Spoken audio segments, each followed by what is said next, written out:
Okay, just a little bit on Jim Bouton. We remember him as a great New York Yankee, a 20-game-plus winner. At age 31 back in 1970, Jim Bouton retired from baseball. We know that he wrote Ball 4, which is the biggest selling sports book in the history of publishing. We know that he was a sports commentator on Channel 7. Then he really dropped out at great personal expense to go back and maybe find himself again in baseball. At age 39, he came back as a knuckleball pitcher. Ted Turner brought him up. A lot of people thought this was ludicrous, and why bring up a 39-year-old pitcher? And he won a game this year. He saw a lot of balls going past a lot of bats. Let's have a nice welcome for a good friend of New York, Jim Bouton.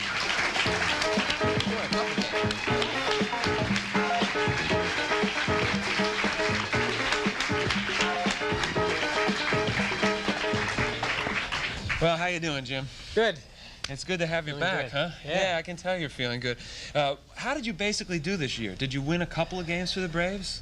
I pitched 5 times, and I did real good 3 times, real well 3 times, and badly twice. So what's going to happen now? You're going to come back next year? Well, I've declared myself a free agent because every young... I mean, isn't that the goal of the youth of America, sure, to declare themselves a free agent? Just like Pete. Join the crowd. I only came back so I could declare myself a free agent. There's really only 2 years difference between you guys. I've been reading about all these huge salaries and guys being free agents, and I never got a chance to do that when I was young. So you've declared. I've declared myself a free agent. That's mainly so I don't take up a spot on the Braves roster, and they can use that contract to protect younger players. And if the Braves want me back again next year, they can. What's your draft feeling me. about what's going to happen? I mean, Ted Turner is not just, I think, a great sportsman. He also has a flair for showmanship. Do you think he's going to bring you back, and you'll have a good year? Well, if he was willing to bring me up from Double-A baseball after having a good summer, he's certainly willing to bring me back, having pitched 3 good games in a row. So I mean, they've got enough pitchers on that team that are struggling that they can't afford to let somebody who did as well as I did go. So. Sure. All right, now, as I said in introducing you, you have a lot of friends in New York. I mean, all the way back to people who remember you from the 2 World Series victories, and a lot of friends. People who remember you from Channel 7.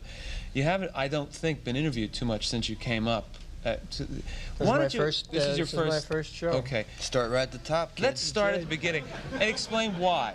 Why did you do it? Why did you sell the house in Englewood, New Jersey, go into a little bit of debt to get back into baseball? A little bit of debt. I went into a lot of debt. Yeah? I just felt I needed a change in my life, a new challenge, something exciting. For my own personal reasons, I needed to be by myself, away from my family, going through a midlife crisis, I guess you'd call it. And baseball satisfied all those needs. I needed competition again, and I just missed the game. I missed being around it, the bus rides, being outside, the nonsense. Yeah. I mean, my whole first year back in baseball, I remember standing in the outfield in Knoxville, Tennessee, when I was 0-5 and not pitching well. Standing out in the outfield with a smile on my face, thinking, hey, the sun is shining on me and the breeze is blowing in my hair here. I have never liked office work. I mean, you know, this is not like being indoors for me. It is a studio, but it is open. But I can really identify with that. Wouldn't you feel that way, Pete, though, if all of a sudden you left a game and you were working in a desk or something? That's what's great about baseball. It's an outdoor, unless you're playing in Houston. You know, I enjoy that, too. The Astrodome, it's fun to go there. You know, what I like about that is you know you're going to have a ball game. Come hell or high water, you're going to play a ball game. You can go out and play, for sure. Although they did get rained out one time, a couple of years ago. I heard about that. The Cubs couldn't get to the ballpark. And I'll tell you that there's something, too, about standing out on the field and listening to the organ music before the game and being in a big league uniform with all the fans there and saying, hey, I'm here, I'm a big league ball player, and it really is a good feeling. Now, in order to do this, you really substantially changed your style. I mean, you broke in just like this guy. Well, I'm 39 years old. There's no way I'm going to come back and throw as hard. a fastball pitcher. There was a lot of players screaming and hollering at me, you know, throw that garbage over the plate and, you know, throw a fastball. And I felt like screaming back at them, hey, when I was your age, I could throw it by you guys. I'm 39 years old. You know, I can't expect to. Well, did you have to? He's not the oldest pitcher on his team. I know that. There's another knuckleball. Phil Necro. Necro, yeah. That's the only team we played.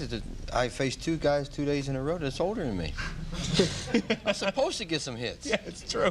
And I got 1 for 8 off of them last week. I have a baseball here, and I thought maybe you could. We got a close-up on this. Explain to the best you can what a knuckleball is and why you can come back as a knuckleball pitcher, and in your contention, pitch for years and years into the future as a knuckleball pitcher. How does it work? In the first place, a knuckleball is the most difficult pitch in baseball to throw, and the reason for it is that the object is to throw a ball without any rotation at all. And in order to throw a ball that goes all the way to the plate without turning over, without spinning, you must throw it with your fingertips. And if you make one slight mistake, the ball is going to turn. If you catch a finger on it or release it at the wrong point. Yeah. And if you're throwing a ball with your fingertips, you can't very well get any power behind it, because how strong are your fingers? And that's basically what happens. You throw the ball, release it this way, off all fingers, precisely at the same moment. The ball goes up without rotation, and then the air currents hit the smooth parts of the ball or the laces and cause it to change direction. And what does it look like? It's sort of like if you're on an airplane and you hit turbulence. That's what a ball does. You don't know what it's going to do. You know, like the catchers who catch it, they invented a way to catch it. They wait till it stops rolling and just go pick it up. You don't know what the hell it's going to do. That's why you can't hit it. I mean, how can I hit it if a guy trying to catch it can't catch it? He don't know what it's going to do. Yeah. The problem with a knuckleball, a good You don't really knuckleball- know what it's going to do either. No, a good knuckleball, really nobody can hit it. Nobody can hit a real good breaking knuckleball. However, the problem with tennis racket, right? The problem Yeah, go ahead. The problem is that you can't always throw a good one. I mean, you'll throw one that'll go in and break 3 feet in some weird direction, the batter will miss it. But see, but then you'll throw one that doesn't go still. You'll throw one that turns a little bit and it spins. And when the ball spins, the air currents around the ball are uniform, and the ball goes straight. Then easy to hit. Then it's nothing. Yeah. A bad knuckleball, anybody can hit. Does it help you to have the wind at your back or in your face? No, in my face, because it's like an airplane, you know, going against the wind. It'll jump around more if there's resistance. Well, see, now here's the thing, Jim. When you were in your heyday with the Yankees, you didn't throw this pitch. No, I threw fastballs. I was a fastball pitcher. Right. But I needed... Is that why you had to retire so young at age 31? Because you just pretty much burned it out? Yeah, I'd strained my arm and, you know, hurt muscles and tore it up, and I wasn't able to throw hard after. So then what did you do? I mean, a couple years ago when you decided to come back to the majors, had you been working on this all your life? Well, I had thrown a knuckleball when I was 12 years old. I learned it off the back of a cereal package. There was a picture of Dutch Leonard on the back of a cereal package, and he explained how to throw the knuckleball. And I was a little kid when I was like Pete was. I thought I'd be a midget for a while there. I was so small. Yeah. And I couldn't overpower anybody, so I went out in the backyard and I followed the instructions. You know, throw the ball up without any rotation on it. And I threw 100 and 1,000 of them to my brother, and none of them did what they were supposed to do, except for one. I accidentally threw it correctly. And it went through the air, and my brother reached up to catch it, and it hit him in the knee. And he was lying on the ground saying, "What a great pitch!" And I spent the whole rest of that summer trying to, you know, hit my brother in the knee again. But you haven't worked on it much since then, though, really. Well, I threw it up. I threw it all the way through high school, and all the way up through baseball. I threw it. And well, how come they didn't encourage you to throw the knuckler for the Yankees? well, because I threw hard. If a knuckleball is so unpredictable, and there were only a few guys throwing it then. There's only 5 guys in the big leagues throwing it now. That's how difficult it is. 2 of them are brothers. But as a knuckleball pitcher, you could be an effective reliever, right? Well, Charlie Huff has pitched for the Dodgers. It's a better pitch for a starter. Because a relief pitcher, excuse me, a relief pitcher has to come in a lot of times a man on 3rd and 1 out. Yeah, you so you don't strike out. You don't need a wild pitch or a pass ball. Yeah. How long did Hoyt Wilhelm pitch? Wilhelm pitched till he was 49. Dutch Leonard pitched till he was about 45. Negro is pitching now. He'll be 40 next year. You get 20 years on the pension, Jim. I figure. I once said that a guy who kept himself in shape could throw knuckleballs till he's 60. Why not? It's like playing catch with your, you know, with your Aunt Frances. I mean, you just take the ball and throw it. It goes about 60 miles an hour as opposed to a 90-mile-an-hour fastball. So this is what, essentially, at this juncture, you'd like to do for the next couple of years? Well, I've wanted to do it so far. I don't like to make decisions ahead of time. Take it from me, I don't like to hit off a knuckleball pitcher because there's no philosophy as far as hitting them, and they can get you lunging and put you into slumps. I don't like them. I mean, I don't like, you know, nothing personally. I don't like what I call freak ball pitchers. That's a knuckleball, forkball, right? Forkball, screwball. That's screwball. Tommy John. That's a slider he throws. He throws sinkers. Sinkers, yeah. But you know, Jim don't throw that much easier than a guy like Randy Jones. He's one of the better pitchers in the league because what all good pitchers do, they make hitters get themselves out, right, Jim? The pitcher don't have to get you out. If you're a good pitcher and throw the ball where you want it, like if you watch Tommy John against the Yankees, he just threw everything from here to there which are balls. And they hit Yankees everything just on the kept swinging ground. at 'em. Yeah, it's true. They started to lay back a little bit and try to run up Well, the he started count. coming up because he got a little bit We have tired. to take a break for commercial. Did you want to say something then? Okay, we'll take a break. Come back with, I'll be in the audience, so get your questions ready, and we'll be back with Pete and Jim right after this.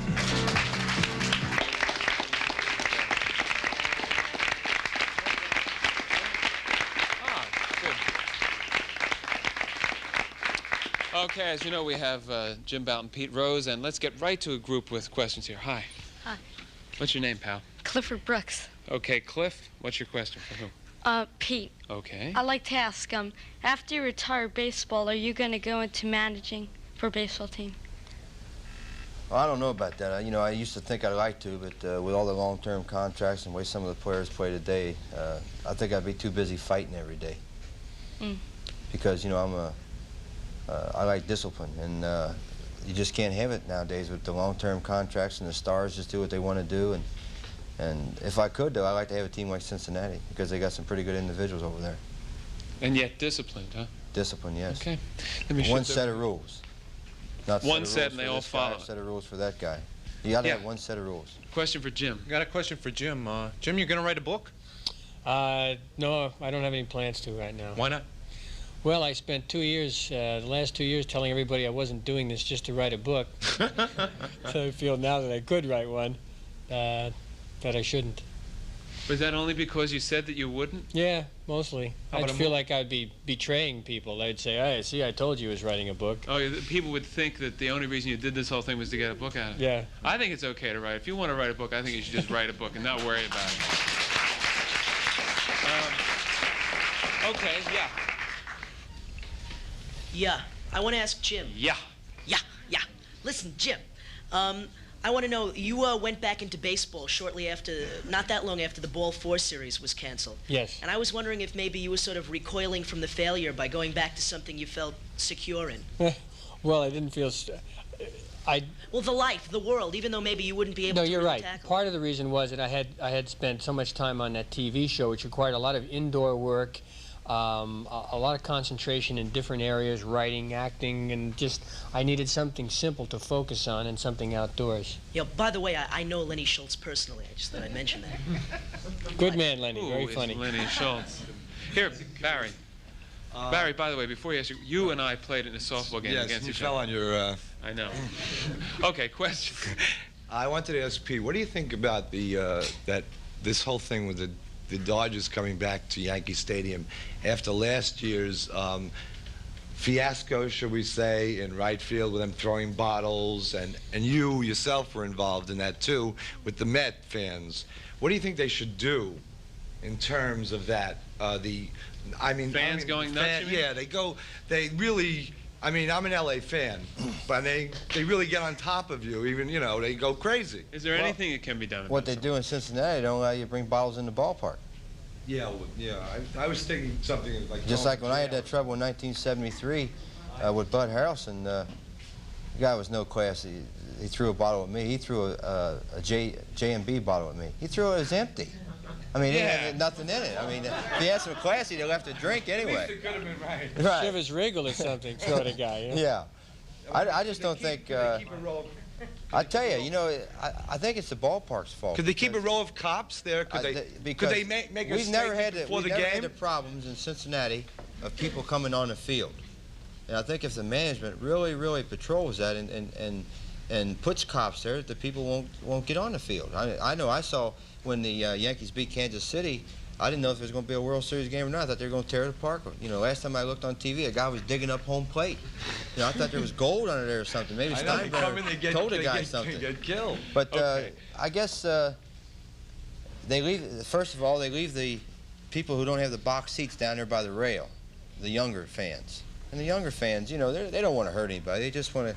You know, they're happy because the Yankees won, and that's the way they show it. Plus, they get trampled. It didn't happen in L.A. when they beat the Phillies. No. Well, in L.A. they're very... Because the box seat holders are sitting right there at the field level. They didn't move them out. Let me shift to another question. A woman here. Yeah. Yeah. I'd just like to Stand know... up, please. Yeah. Thanks, Barry. You seem like a very aggressive man, and I'd just like to know in round figures what you think you're worth for the Cincinnati Reds. Oh, that's been, you know... I already told them, and they said no, so, you know, I can't go into figures. I tell you, my figure's about like this. So. How about from some other teams, say like the Phillies? Do you, in other words, she wants to know what's your asking price. Well, you know, hell, I haven't told my lawyer, so I can't tell you. Okay. It's in the millions. In the millions. Okay. When you guys were kids, you were talking about it earlier. Did you ever, did you really say, "Hey, wow, I'm gonna be on the field"? Did you ever say, "Could I ever do this? Did you ever think you'd do it?" I don't think you ever realize that. I just think you have a goal of being a baseball player, and then once you get, the most excited I ever got was the first time I walked up to home plate, and the greatest feeling I ever had is when Freddie Lynn hit a fly ball to center field in 1975, and Geronimo caught it for the last out of the most exciting World Series in the history of baseball, and we become world champions for the first time. But I guess all kids where I come from dream about being a big league baseball player. Well, I must say, how about you guys do a hell of a job. It was beyond dreaming when I was a kid. We used to go to the Polo Grounds and watch the ball players, and it just seemed impossible. It seemed like ball players and movie stars and people like that were from a different planet. Wow. I never knew any and didn't even dream about being one. Jim, what would you say, excluding this comeback with the Braves this year, was your greatest thrill? In baseball? Yeah, in baseball. My first time in a big league uniform, going out to Yankee Stadium. I remember my first day there. It was a 2 o'clock game, and I was there at about 8 o'clock in the morning, just to make sure my locker was there and I had a uniform, and I got dressed and went out to the field with nobody there about 9 o'clock in the morning, just me and the pigeons, looking around. What was your biggest thrill? My biggest thrill? In your business? Interviewing Frank Sinatra. In terms of interviewing people, I think the day that Sinatra came, and we sat down up there and we talked for about an hour, because it had never been done before. And that was really a thrill. Has he really got blue eyes? Yeah, big ones. Big blue eyes. We had a question here right on the front row, didn't we? Okay. Jim Bouton. I wanted Bouton. Jim Bouton. Bouton. How quickly they She's from Jersey. Baseball player. No, I thought it might be an interesting idea for you to be on that cereal box and teach the next generation how to do that ball. All right, I'm willing. I think that is a good idea. Wire Battle Creek. If called, he will run. All right. Yeah. Yes. This is a completely different question. Why is so much attention given to a sport that really doesn't do much to change the social scheme of things here? What sport does, though? I mean, it's recreation. Any sport. I mean, how are people better after the World Series? Does anybody live better? It always bothers me that so much attention is given to something that really matters so little. Well, it's better to watch a ball game than turn on and watch people murdering other people and people robbing banks and stuff. Where would this country be without sports on TV? That's what I often ask myself. What would people do all those hours? What would you do on a weekend if there weren't sports for TV? Well, I'm paying attention to it. I have great personal admiration for Mr. Bouton for his non-sport talk, for many of the things he said, but I don't see anything in it. Well, several million people must, though. But it's everyone's choice. I bet you've never played second base, though. You don't know what it's like to cut off a ball and fire it over to the first baseman. It would be. No? I have played baseball. It would be nicer if. It would be nicer. Wait a second. I want to get back up here. It would be nicer if people cared more about teachers than outfielders. I agree with you there, but our society hasn't advanced that far, I guess. It is true. It's a shame that in our society, the teachers. You focus in on a good thing. I mean, the teacher doesn't get paid and doesn't have a bonus and doesn't have all those things. Well, but nobody makes anybody go to a ball game, and nobody makes anybody go to a football game. No, it's immensely popular. I mean, in answering the woman's question, I think the main thing is that's her perception. It's perfectly all right for her to have that. But it's important to recognize, I think, that this does have an attraction to millions of people. I went out yesterday. I hadn't played tennis. I liked tennis for about a month. And I hit the ball around for about an hour and a half, 2 hours. And I won. It was a very competitive match. And when I walked away, I thought, gee, I have to do this more often because it just felt good to get out there and do it, leaving everything else behind. A lot of people don't realize what they can get themselves out of, what they can get out of sport. It's not, you don't necessarily have to watch sport. I think too many people, network television people try to sell sport as a product that you're supposed to sit there and watch. Sports is not something you watch other people do. Sports is something that you also do yourself. And you can get a lot of good physical and mental things out of just running or playing tennis or lifting weights, whatever. Absolutely. And people should learn about it. One of the saddest things for me was that growing up, I always played on the baseball team all the way through high school. Even in college, there would be enough people around. Once I got out of college, you could never get a game together, because it took so many guys, you have 6 guys out there. What can you do? I got one more. Don't hit to right. It doesn't work. What's the difference between watching baseball and watching ballet, for example? Would you argue that ballet gets too much attention? Or any theater? How about any performance? What about acting? There are a lot of... Wait, we don't have a mic on you. He's just making a point, a general point. Right, the point there is... TV pays. TV pays the bills. I mean, TV pays for the baseball games and stuff like that. That's true. TV makes or breaks everything. Being able to make sports and totally builds them up. Make your body do what you tell it to do is a very, very difficult thing, and it's a problem that almost anybody in the arts has. Music, acting, you dancing. mentioned ballet, Jim. That when some of this great coverage of the World Series, when you see a guy really going up to catch a ball or diving, like a third base play. Split-second timing. Well, I think the most graceful athletes in the world are professional basketball players. The jumping and turning and shooting all at the same time. Phenomenal bodies, all of them. Yeah, it's true. Nureyev is a great dancer, but nobody's trying to block him or prevent him Maybe from... we need contact ballet. No, I mean, I'm not downing ballet. I'm just saying I thought that... ballet played right field, Rhode Island Reds. It's funny. Guys, we got the whole other half of the show coming up on food, and if you want, you're certainly welcome to stick around and indulge. But I want to wish you both luck. Jim Bouton, I hope to see you in a uniform next year. Pete Rose, you too. We'll be back with Constance Towers and Lana Shabazz, Muhammad Ali's cook, right after this. Thank you.